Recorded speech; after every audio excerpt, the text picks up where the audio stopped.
Samarqand tarix va zamonaviylik uyg'unlashgan, kundan kunga rivojlanayotgan megapolislardan biriga aylanib bormoqda.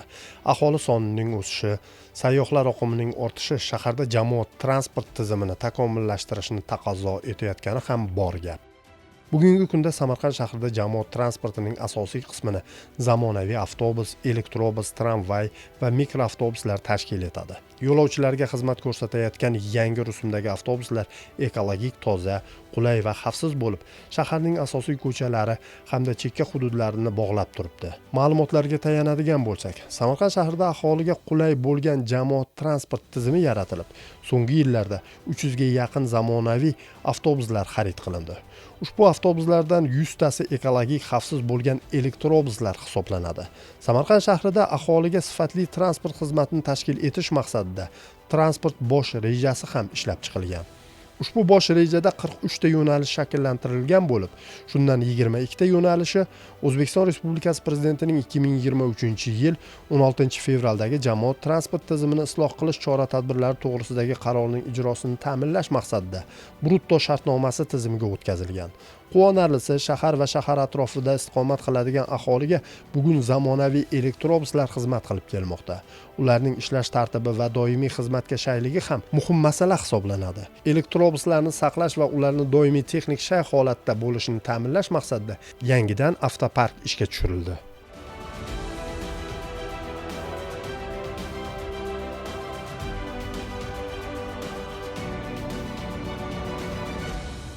Biz turgan nuqta transport vositalarini qabul qilish va ishga chiqarish nuqtasi hisoblanadi. Ertalab haydovchi ishga kelganida yo'l varaqasini oladida, tibbiy ko'rikdan o'tadi. Navbatchi mexaniklar bilan belgilagan tartibda to'ldiriladi yo'l varaqasi. Navbati bilan haydovchilar yo'lga chiqadi. Ishni boshlaydi. Kechki payt ish tugatgandan keyin navbati bilan kiradi. Yo'l varaqasini mexaniklarga belgilatib, dispetcherga topshiradi. Oldin mashinalarni yuvishga olib kiradi, keyin zaryadlash stansiyalariga olib borib ochirat bilan kirgiziladi hammasi. Maqsadimiz bitta, shahrimiz aholisiga sifatli xizmat ko'rsatish.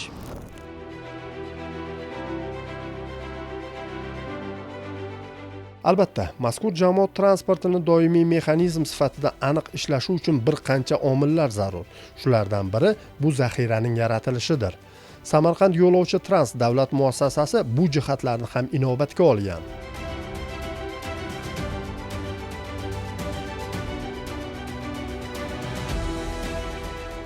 Men zaxiradagi haydovchi, menga o'xshagan yana 5 kishi mana shu zaxiradagi haydovchilar mana shu yerda favqulodda holat bo'lgan hollarda texnik nosozligi bo'lgan payt, shofir o'zini mazasi qochgan payt borib joyini almashtirish uchun mana shu yerda navbat bilan zaxirada shofirlar bo'lib turamiz mana shu yerda. Har xil vaziyatlar bo'lishi mumkin, shofir o'zini mazasi qochishi mumkin yoki DTP holat, avariya holatlari bo'lganda biz borib shofiri mazasi qochsa shofirni alishtirib, o'rniga joy to'ldirib, agar DTP bo'lgan hollarda avtobuslarni alishtirib, o'rnini to'ldirib ishga chiqib ketamiz. Navbatchiligimiz bu dam olish kunlariga tashkillashtirilib, doimiy 5 ta haydovchi navbatda turiladi.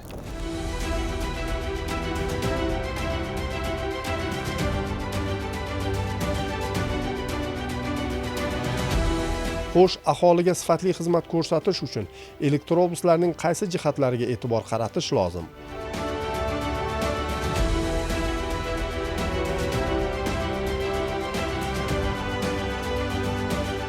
Bugungi kunda mana elektrobusning parkimizda 100 ta elektrobus mavjud.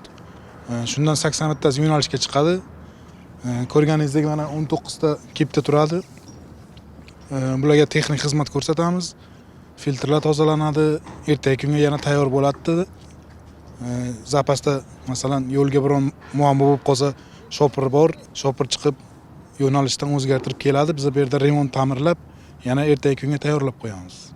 Hozir bu yerda shay holatda turganlari ham bormi, yo'qmi? Hammasi shay holatda. Hammasi shay holatda.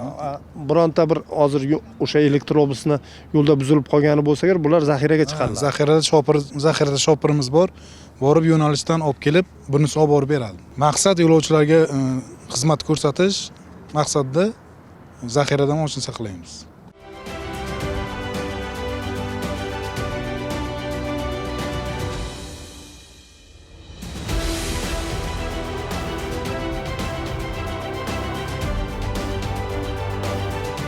So'nggi yillarda jamoat transporti sohasida muhim yangiliklar joriy etildi. Xususan, elektron to'lov tizimini yo'lga qo'yilishi orqali yo'lovchilarga yanada qulaylik yaratildi. Bu nafaqat vaqtni tejaydi, balki xizmat sifatini ham oshirmoqda. Bu borada brutto tizimini yo'lga qo'yilishi, Atto kartalarning joriy etilishi va nufuzli elektron tizimlarning hamkorligi aholiga bir qancha qulayliklar yaratib kelmoqda.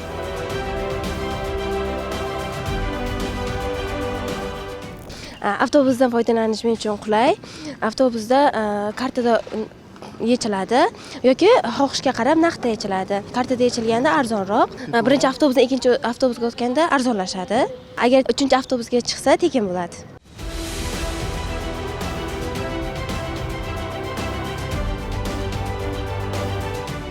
Shuningdek, yangi avtobus bekatlari barpo etilmoqda. Mavjudlari esa zamonaviy talablar asosida rekonstruksiya qilinmoqda.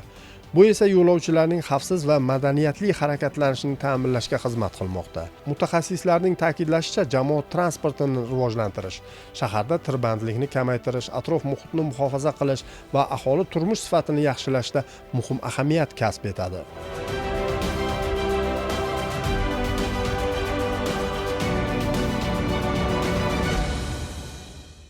Oxirgi qulayliklar juda ham yaxshi. Men necha yillardan beri ishlayman. Shu jamoat transportida foydalanaman. Kuniga 2-3 mahalam chiqish anolarim bo'ladi. Mana kartalardan foydalanaman, juda ham yaxshi. 2000 ursa 2000 tashlab beradi. Foydalanishi yaxshi. Ham yo'limizga, manzilimizga 10 minut, 15 minutda yetamiz. Qiyinchiligimiz yo'q. Prezidentimizga rahmat. Shunday bizga sharoitlar yaratib qo'ygani uchun. Ilgarigi avtobus bilan hozirgi avtobus farqi bormi? Farqi juda ham katta. Va issiq, unda yaxlab ketardik. Ocheret juda ham ko'p edi. Bunda normal yura olamiz. Kengligi, qunayligi, issiqligi, yozda salqinligi bilan juda ham yaxshi.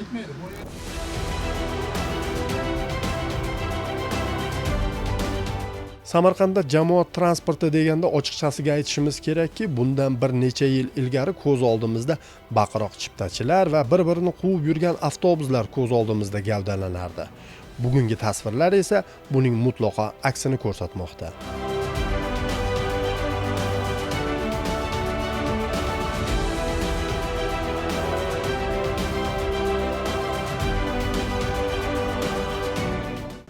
Yildan shoferlik qilaman. Hozir avvaldaga o'xshaganda bu yil mana avtobus yutonlar kelgan. Bu yaxshi, hozir qulayliklar zo'r. Komfort desak ham bo'ladi. Avvaldagi avtobuslar unga qaragancha ancha bu yaxshiroqda. Hozir kartalar hozir validatorni shuna uradi, tushib ketyapti. Bizlarga ham qulaylik zo'r. Avval u Isuzuga chopa-chop bor edi. Hozirga unday yo'qda. Vaqtimizda haydaymiz. Vaqt bilan hamma joyda vaqt soat bilan yetib borib shunday harakat qilyapmiz. Avvaldagilar konkurent bor edi, chopa-chop unaqa yo'q hozir. Hozir Xudoga shukr yaxshi.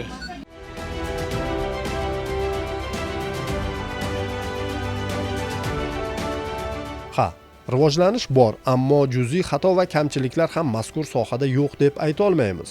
Chunonchi ba'zi bir hududlarda bekatlarning yetishmasligi, yo'llarning ta'mirtalabligi, aholining jamoat transportidan foydalanish madaniyatining yetishmasligi singari omillar bugun bu sohaning xunuk jihatlari sifatida tilga olinmoqda. Ammo bular ham vaqt o'tib o'z o'rniga tushib ketadigan jihatlardir. Guruch kurmaksiz bo'lmaydi deganlardek, haydovchilarning muomala madaniyati, bekatlarga vaqtida kelib, vaqtida qo'zg'alishini nazorat qilish hamda sohada sifat ko'rsatkichini oshirish maqsadida doimiy kuzatuv va dispetcherlik xizmati Samarqand viloyat transport boshqarmasida yo'lga qo'yilgan.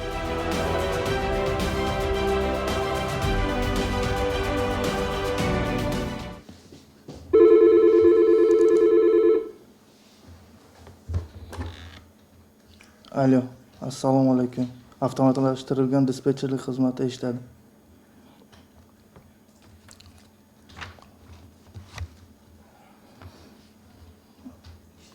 Eshityapman. En birinchi yo'nalish. Qaysi avtobus?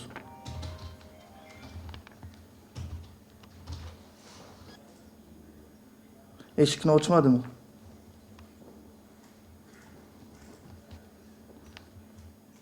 Shikoyatingizni qabul qildim. Kamchiliklarni to'g'rilaymiz.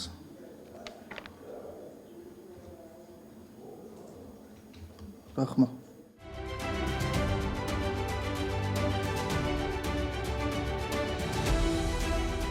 Yana aniq ma'lumotlarga yuzlanamiz. 2025-yilda aholining talab va takliflaridan kelib chiqib, qishloqlarni tuman markazini viloyat markazi bilan bog'lab turish uchun 10 ta yo'nalish ochildi. Ushbu yo'nalishlarga 32 ta transport vositalari tender tanlovlari asosida biriktirildi. Viloyatda avtovokzal va avtostansiyalar qurish va ishga tushirish borasida ham talaygina ishlar amalga oshirildi. Cho'ponota massivida zamonaviy arxitektura loyihasi asosida barpo etilgan avtovokzal foydalanishga topshirildi. Ushbu avtovokzal orqali 5 ta shahar yo'nalishlari, 19 ta shahar atrofi, mamlakatimizning barcha viloyatlariga viloyatlararo yo'nalishlar tashkil etildi. Samarqand shahridan xalqaro yo'nalishlarda ham avtobus qatnovlari yo'lga qo'yildi.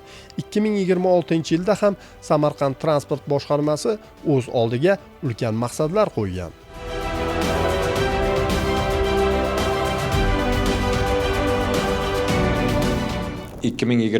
yilda Samarqand viloyat transport boshqarmasi tomonidan bir qancha ishlarni amalga oshirishni reja qilib olganmiz.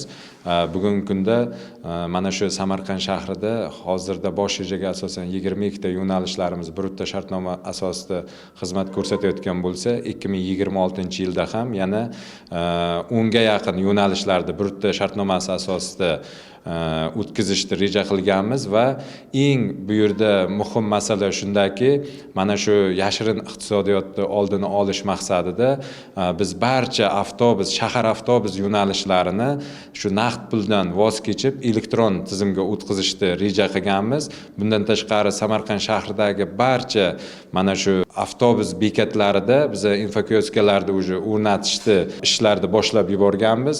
Bundan tashqari mana shu transport sohasida yana aholiga qulay xizmat ko'rsatish maqsadida shu elektrobuslar olib kelinishini reja qilganmiz. Elektrobuslar olib kelinishini keyin olis hududlarda tuman markazini shahar markazlari bilan bog'lovchi avtobus yo'nalishlarini tashkil qilish va bundan tashqari mana shu Samarqand viloyatining olis hududlaridagi tumanlarda yoki o'sha tuman markazlarida bekatlar va yangi avtostansiyalar qurilishini reja qilganmiz. Bugungi kunda tadbirkorlik subyektlarimiz tomonidan ham bir qancha mana shu Samarqand shahrida yangi avtobuslar olib kelinishi rejalashtirilgan. Bundan tashqari tumandagi tadbirkorlarimiz ham avtobus, mikroavtobus va o'sha yo'lovchilarga qulay bo'lish maqsadida o'sha yengil avtotransport vositalariga aholiga xizmat ko'rsatilishini reja qilganmiz.